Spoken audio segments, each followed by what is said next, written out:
जय Shriram. Good morning. स्वागत आहे तुमचं माझ्या व्लॉगमध्ये.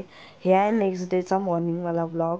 आणि सकाळी सकाळी उठल्यावर इतकं छान व्ह्यू तुमच्या डोळ्यासमोर असलं तर मन असं प्रसन्न होऊन जाते. सगळ्यात उशिरा रात्री दक्षच झोपला होता आणि सगळ्यात सकाळी सुद्धा दक्षच उठला आणि लागला आपला खेळायला. इतकी एनर्जी कुठून येते या लहान लेकरात मला तर बिलकुल नाही समजत. बाकी आम्ही याच्यामध्ये खूप एन्जॉय केला की दक्ष इथे येऊन एन्जॉय करत आहे. बाकी अजून काय पाहिजे.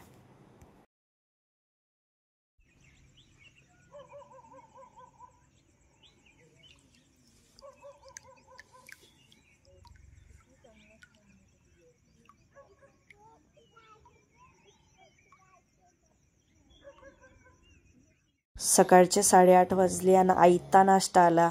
याच्याहून भारी अजून काय वाटेल. नाश्त्यामध्ये पोहे आले, चहा आला. आम्ही मस्त चहा पोहे खाल्ले आणि पोहे खरंच खूप भारी झाले होते, एकदम घरगुती. या मुलांनी पोहे खाल्ले नाही म्हणून त्यांनी त्यांच्यासाठी मॅगी बोलवली होती आणि त्यांनी ती खाल्ली. तुम्ही पण बोलवू शकता मॅगी वगैरे. मग काय, या असा मोका वापस येणार नाही म्हणून मी गेली सकाळी सकाळी पाण्यामध्ये. आणि खरंच खूप थंडगार पाणी होतं. पण काय करणार, आदल्या दिवशी संध्याकाळ होती म्हणून तेव्हा नाही उतरली पाण्यात. दुसऱ्या दिवशी तर उतरायचंच होतं म्हणून घातलं आपलं लाईफ जॅकेट आणि गेली आणि केला मस्त एन्जॉय. दक्षी रडत होता की मला पण यायचं आहे, पण एकदम थंडगार पाणी होतं. पण लास्टला थोडंसं त्यालाही नेलं.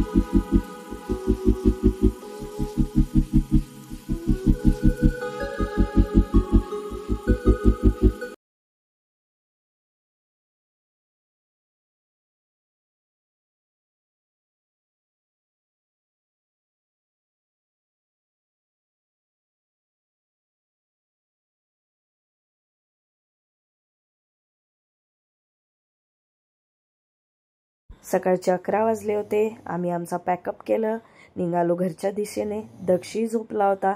यांची कसर राहिली होती म्हणून त्यांनी घेतली आपली बोट चालवायला. तोपर्यंत आम्ही बसलो होतो झाडाच्या सावलीमध्ये. 11 वाजले होते पण ऊन इतकं लागत होतं असं वाटले दुपारचे 2 वाजले. आम्ही लवकरात लवकर तिथून निघायचा प्रयत्न केला आणि बोटमध्ये बसून निघालो किनाऱ्याच्या ज्या दिशेने आमची गाडी होती त्या दिशेने. 2 दिवसाची ट्रिप होती पण भारी झाली होती. मन भरून गेलं होतं. हे पाणी इतकं क्लिअर होतं की मधात आम्ही पाणी बॉटलमध्ये पण घेतलं आणि ते पिलासुद्धा. इतकं क्लिअर पाणी की तुम्हाला बिस्लरीमध्ये काय साध्या आपल्या घरामध्ये पण नाही दिसणार. इतकं क्लिअर हे पाणी होतं आणि पिण्यासाठी पण इतकं गोड होतं. खूप छान. व्हिडिओ आवडला असेल तर लाईक करा आणि व्हिडिओ बघण्यासाठी सबस्क्राईब करा माझं चॅनल. Thank you for watching.